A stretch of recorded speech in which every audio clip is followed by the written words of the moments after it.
integrantes de la Coordinadora Nacional de Trabajadores de la Educación anunciaron un plan de medidas para abrogar la reforma educativa, que incluye marchas, tomas de aeropuertos y sitios estratégicos, entre otros, hasta impedir que inicie el próximo ciclo escolar el próximo 14 de agosto, si no son satisfechas sus demandas. En conferencia de prensa, líderes de la CENTE, encabezados por Rubén Núñez, secretario de la sección 22 de Oaxaca, dieron a conocer lo que denominaron su menú de actividades, que iniciará hoy con una marcha nacional en el Distrito Federal que partirá del Metro San Cosme, donde se encuentra la Benemérita Escuela Nacional de Maestros, hasta Los Pinos. La movilización masiva se replicará en 28 estados, en donde tiene presencia la CENTE. Se incluyen además lo que llamaron visitas de cortesía a aeropuertos, toma de casetas, gasolineras, centros financieros, así como cierres simbólicos de los congresos estatales. Todo esto para exigir a la Secretaría de Gobernación que se reanuden las mesas de negociación y se dé cumplimiento a su pliego petitorio. Los maestros disidentes precisaron que el rechazo es a la evaluación punitiva que establece la reforma y subrayaron que lo que desean es construir una nación acorde a las necesidades del país. Advirtieron que de no haber respuesta por parte del gobierno federal, nada detendrá el huracán de protestas que encabezarán. Regresamos con nuestros analistas a la mesa de El Primer Café. Y bueno, en otra información, el presidente Enrique Peña Nieto realiza una visita a Francia para platicarnos acerca de los detalles sobre esta gira. Tenemos en la línea telefónica al subsecretario de Relaciones Exteriores, Carlos de Icaza. Subsecretario, ¿cómo está? Muy buenos días. Muchas gracias por tomar la llamada. Bienvenido a la mesa del Primer Café. Gracias, es un gusto conversar con ustedes, saludar al auditorio y los saludo desde Marsella. Igualmente, subsecretario, ¿cuáles son los planes, cuáles han sido las actividades del día de hoy del presidente allá en Marsella y cómo van a finalizar la jornada? Bueno, mire usted, el presidente llegó a Marsella, que es una ciudad muy vinculada a México, porque en esta región de Francia tuvo origen una inmigración muy importante a nuestro país, los llamados barcelonets, de donde nacieron pues muchas actividades comerciales que perduran hasta hoy. Hay más de 30,000 descendientes de estos barcelonets. Fue recibido hace unos momentos por el presidente del Consejo Regional, lo cual equivale a un gobernador, y estamos en plena actividad en Marsella. Dentro de unos momentos será recibido en la alcaldía y va a develar una placa sobre Gilberto Bosques, que tuvo una actividad diplomática al final de los años 30, encomendado por el general Cárdenas, y que permitió que miles de refugiados españoles y del fascismo y del nazismo vinieran a nuestro país. Pero si me dieran oportunidad, quisiera comentarle dos cosas. Adelante, por favor, subsecretario. Bueno, mire, la primera cuestión es que ayer fue un día realmente inusitado en la historia de la relación entre nuestros dos países. El desfile militar en los Campos Elíseos es un símbolo, y es un símbolo del aprecio, del respeto que tienen los franceses por la amistad con nuestro país. Es un homenaje sin precedentes que desfilar el ejército mexicano. En la noche, la Tour Eiffel, famosa mundialmente, los juegos artificiales que acostumbran en la fiesta nacional de Francia, se prendió la torre con los colores de México. ¿Esto qué quiere decir?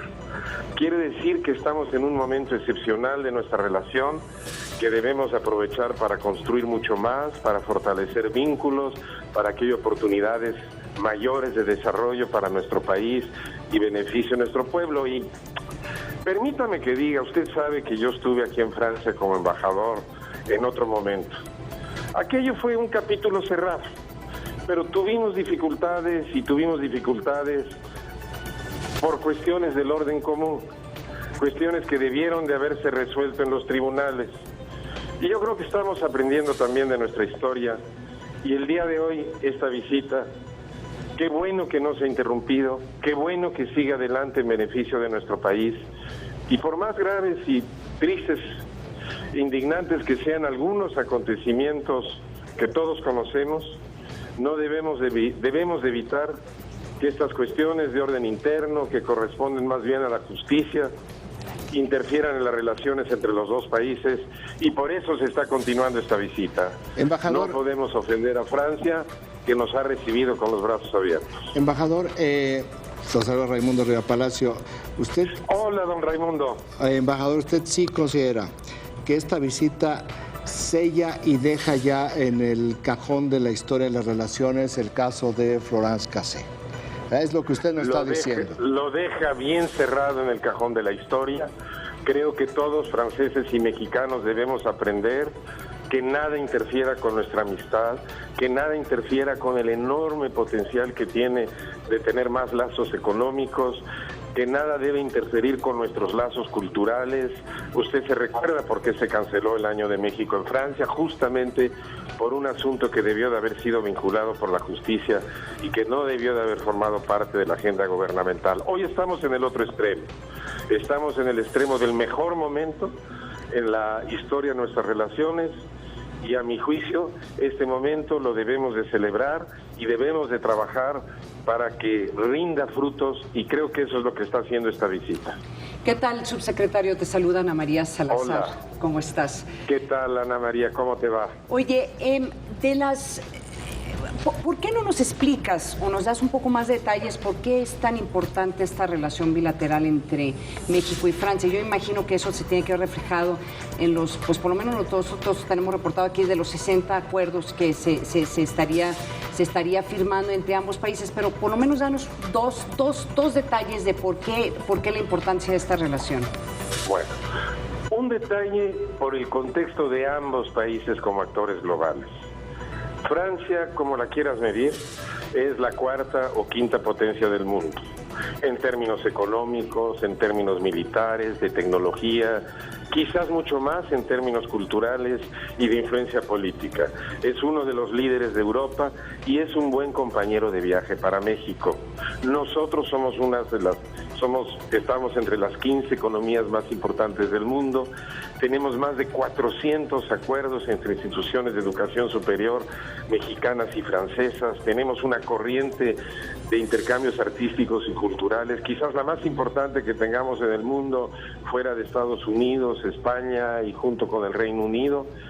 Y es importante porque tenemos que lograr que toda esta gran relación histórica buena entre Francia y México desarrolle un mayor potencial económico. El hecho de que haya sido invitado el presidente de México a la fiesta nacional francesa como invitado de honor, que nuestro ejército desfile, que se vista de tricolor la Tour Eiffel, quiere decir que los franceses quieren relacionarse más con nosotros. Y es algo que debemos de aprovechar. El primer día se sellaron 12 acuerdos en el marco de una alianza estratégica científico-técnica, rectores de universidad, estuvieron personalidades del sector salud. La semana previa, una treintena de acuerdos en la que participó el CONACYT. Habrá un foro económico muy importante el día de mañana, con oportunidades de negocios que nos van a dar beneficios tangibles. Imagínate tú cómo desaprovechar todo eso. Estamos no solo en el mejor momento, sino en el momento de mirar adelante y de construir más, y Francia es un buen compañero de viaje. Pues, subsecretario de Relaciones Exteriores, Carlos de Casa, le agradecemos muchísimo que nos haya acompañado esta mañana aquí en la mesa del Primer Café y seguiremos atentos, por supuesto, a la gira del presidente por Francia. Muchas gracias, subsecretario. Gracias, un saludo a todos. Un gran gusto, un honor. Adiós. Muy buenas tardes en Francia, subsecretario. Barceloneta está a poco más de 200 kilómetros de Marsella, está en los Alpes, y es interesante porque Barceloneta pues es una comunidad ahí alpina donde parecería que cada uno tiene o un pariente o nació en México. Sí, es una sensación muy peculiar en el mundo. No hay ningún pueblo, ya no digamos ciudad, en el mundo que tenga tanta relación con México como Barcelona. Curioso. Increíble, ¿verdad? De ahí, de Barcelona. Bueno, excepto Los Ángeles, claro.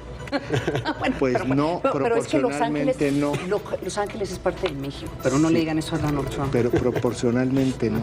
Increíble, ¿verdad? Sí. Siendo con tantos mexicanos en Los Ángeles, en términos porcentuales, Barceloneta sigue estando arriba, y de Barceloneta salieron también algunos empresarios que fundaron algunas empresas. Bueno, más bien vinieron franceses que fundaron aquí grandes empresas y son grandes empresarios hoy en día en México. Pues sigamos con información. La probabilidad de lluvia se mantiene en gran parte del país a consecuencia del paso del huracán Dolores. Aunque se aleja del suelo nacional, 8 entidades están bajo alerta. El huracán Dolores continúa tomando fuerza a su paso por el Pacífico mexicano y en las últimas horas evolucionó a categoría 4. El Servicio Meteorológico Nacional informó que el fenómeno se desplaza con dirección al oeste-noroeste.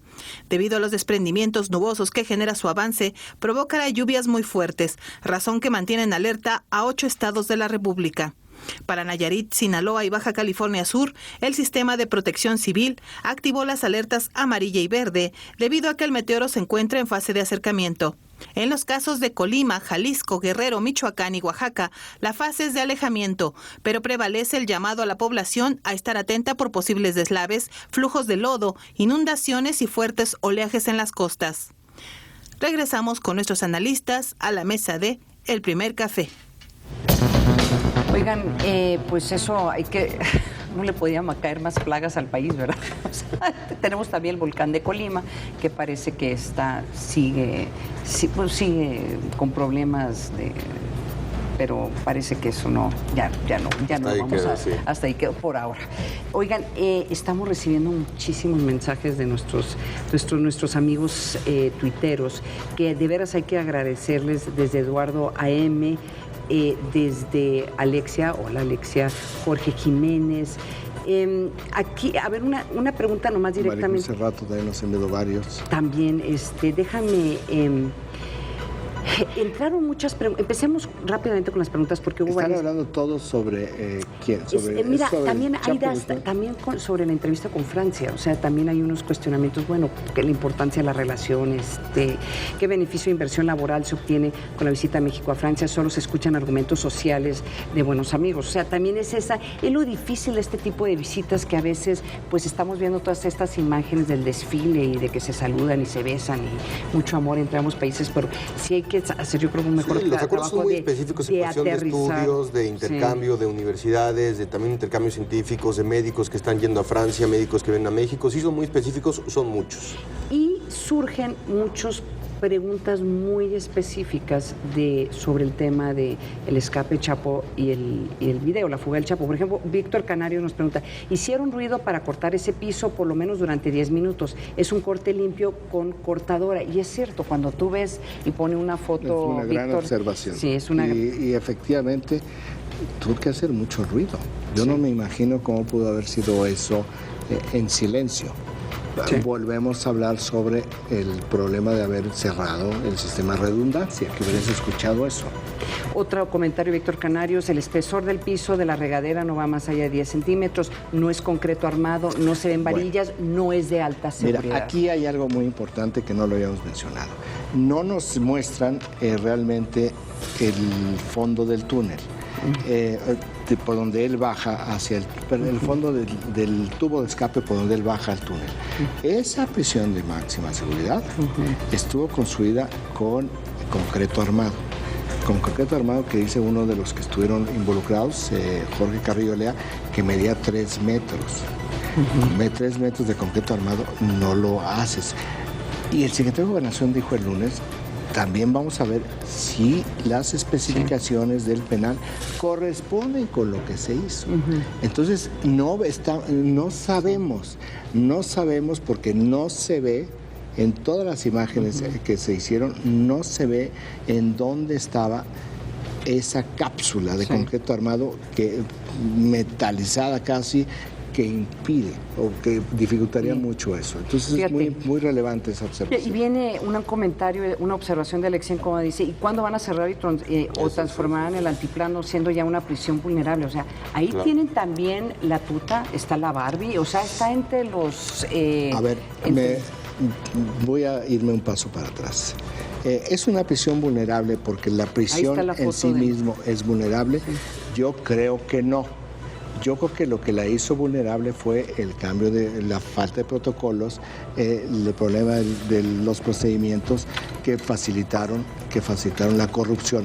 Entonces, nosotros hemos hablado de algunas cosas que se cancelaron, como por ejemplo que se había apagado Plataforma México y todo el sistema de verificación de las personas que entraban, pues ya no pudo ser tan eficiente como en el pasado, tanto que entró una diputada con una documentación falsa. La otra parte que hemos platicado, los sistemas... Casi no se ha tocado, ¿verdad? No, los sistemas de contrainteligencia en el entorno. de que tú tienes una casa, aunque sea 1,5 kilómetros, y no hay nada en medio y no preguntas quiénes son ustedes, cómo son, haces todo ese tipo de censo. Es decir, la cárcel, no hay cárcel que no sea vulnerable, sin importar si sea de máxima seguridad, si hay un problema en otros.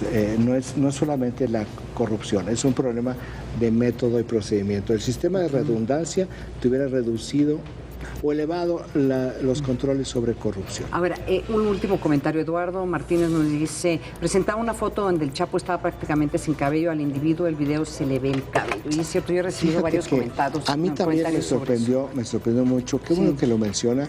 Estamos hablando aquí de comunicación política. Sí. Tú no puedes dar la imagen y hacernos creer a todos, inclusive los que estamos metidos en esto, que tenemos otro tipo de entrenamiento, desde hace un año, de que esa es la fotografía.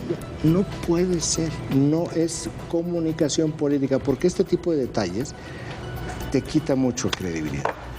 Pues nos vamos, Ana María, muchísimas gracias. Como siempre, Raimundo, gracias a ustedes, muchas gracias por habernos acompañado. Mañana lo esperamos a las 7 en punto aquí en la mesa del Primer Café. Que tenga un excelente día. Muchas gracias.